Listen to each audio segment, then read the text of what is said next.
Alright. Right, so there's my proposal. So my project is about free induction decay and spin electron.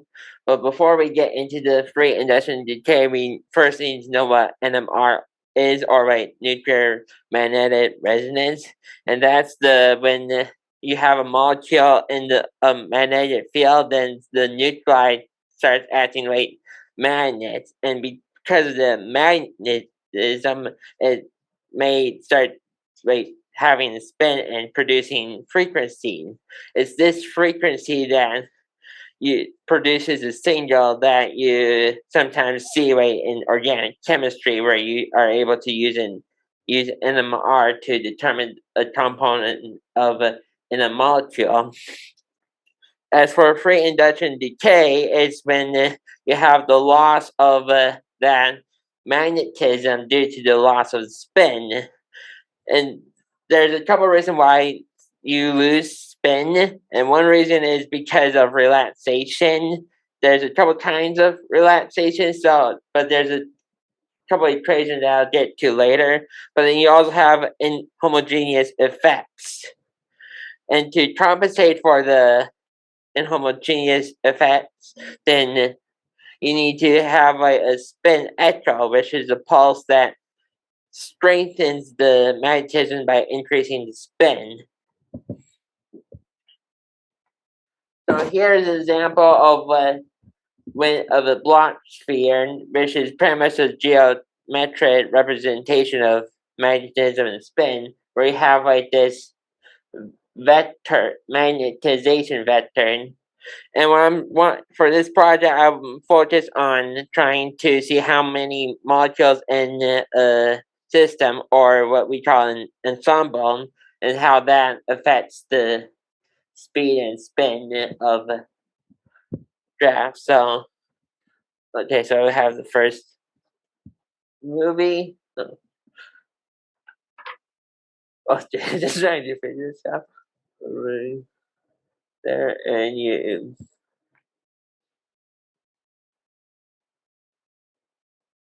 Yeah, somehow because my computer doesn't just stop short there. However, this slide is better. Yep. So that case is when the ensemble is the molecules in the system is 10. So if we go to the next slide, is we have it when it's less than 10. In this case, it's 4.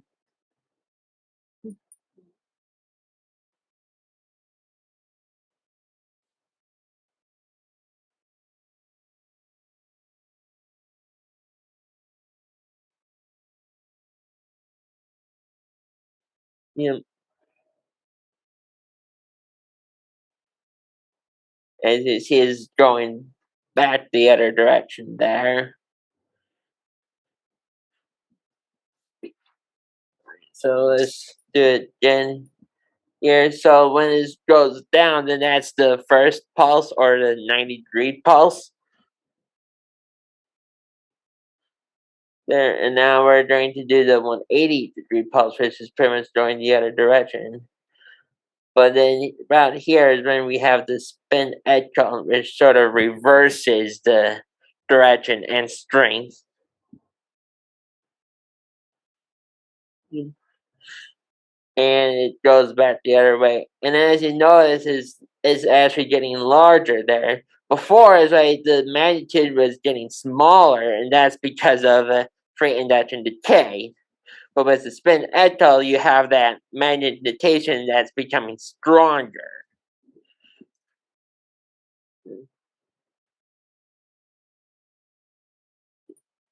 All right, have some equations there. The first two are the relaxation equations. The one with the z is called the spin lattice relaxation, while the second one here is the spin relaxation. But and as you can see, we have time constants here, T1 and T2. But because the inhomogeneous effects is like the T2 isn't accurate, so we can adjust by using this third formula there. And then here's the equation for the spin electron. where K is the proportionality constant and this P is the spin density.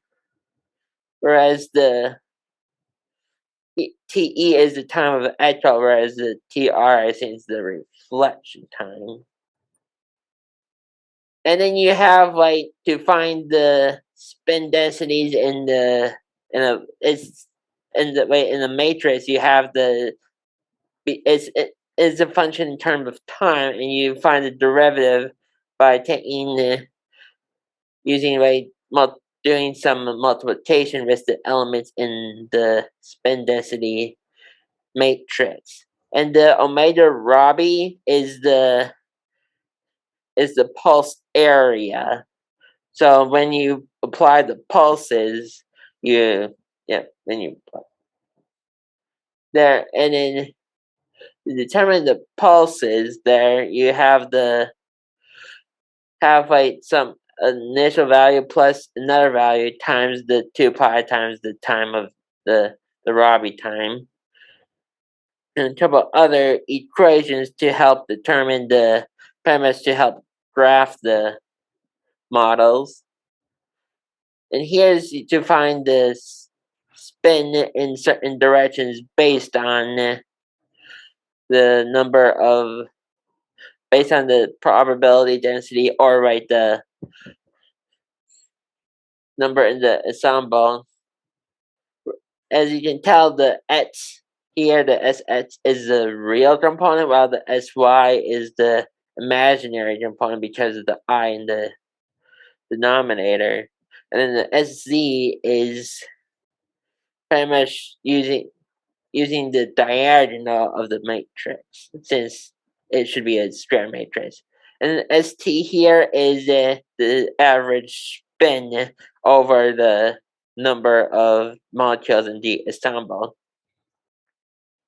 And here's just an equation for polarization. Because sometimes just having initial value may not be the most accurate, so this should be for the judgment. Yep. And any questions? Okay, please join me in thanking Joshua. So I want to notice that by realizing or not realizing, but by fact, Joshua is the bravest student in this class, because it is the hardest subject, as you probably have noticed. So so he needs to get double amount of applause. So, any questions about this nuclear magnetic resonance and spin echo? Maybe Nate, because his work was also about pi pulses. Did you want to ask something?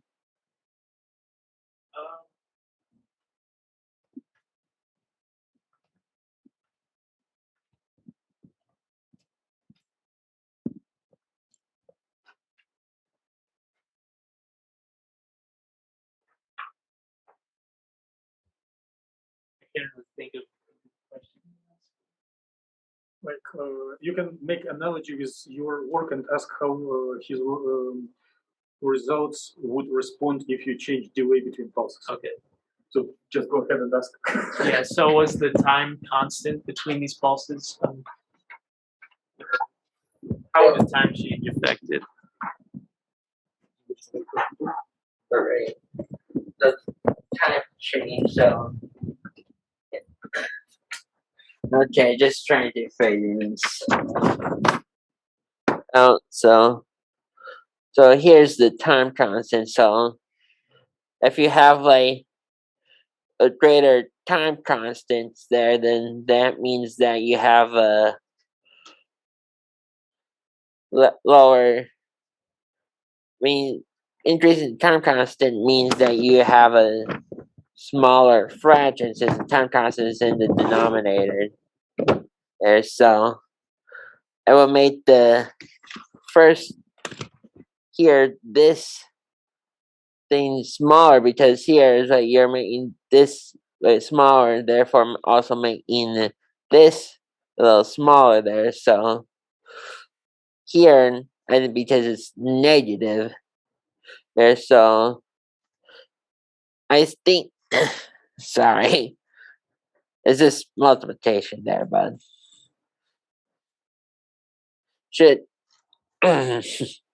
Alright, so this changing time since will affect these exponents there because it's e to the whatever fraction there. And as you can recall with the time constant, you have the T1 here with the spin lattice relaxation, whereas the T2 comes from both the spin relaxation and also this equation to make up for the inhomogeneous effects. How do you think a larger delay would? A larger delay.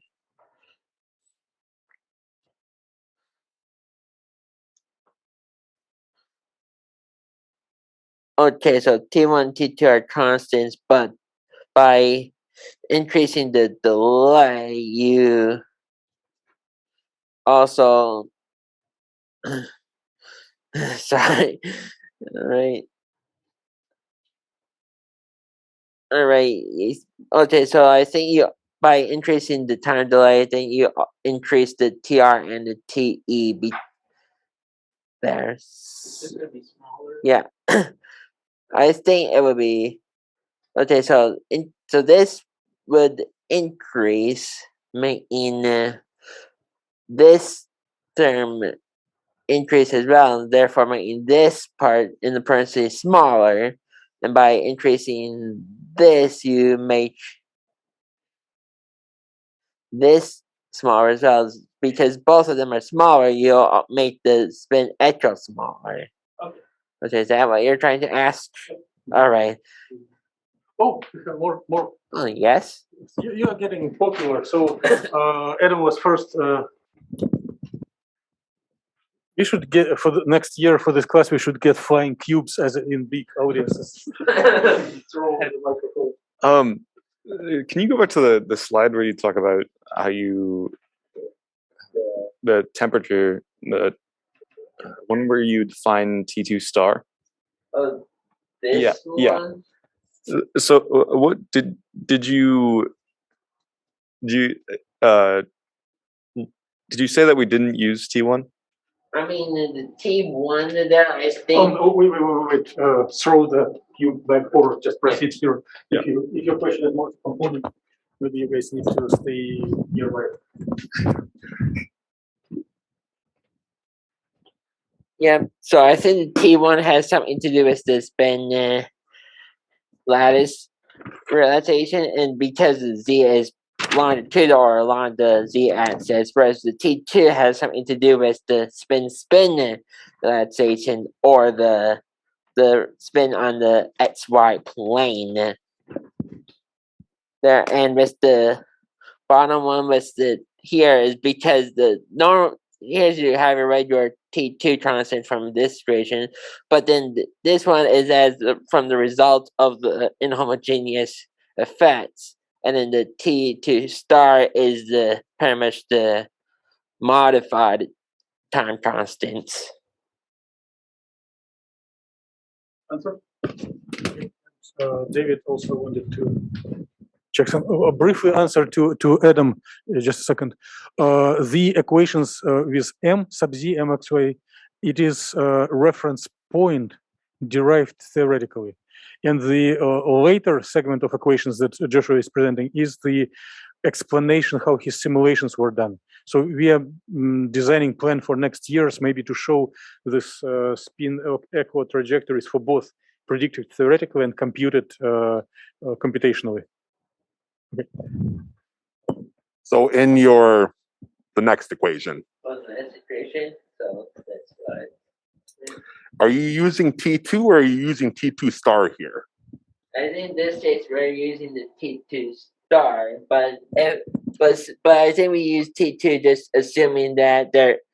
Alright, sorry about that. So I think in this case, I think normally we would use T2 star, but sometimes though, if we assume that there are no inhomogeneous effects, then we did just use T2.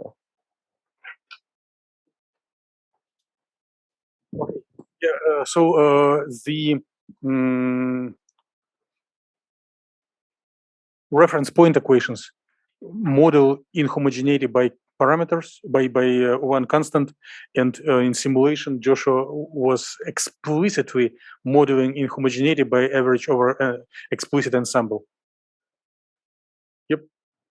Okay, more questions, maybe on other online questions to Joshua. Questions 1, questions 2, questions 3. So no questions.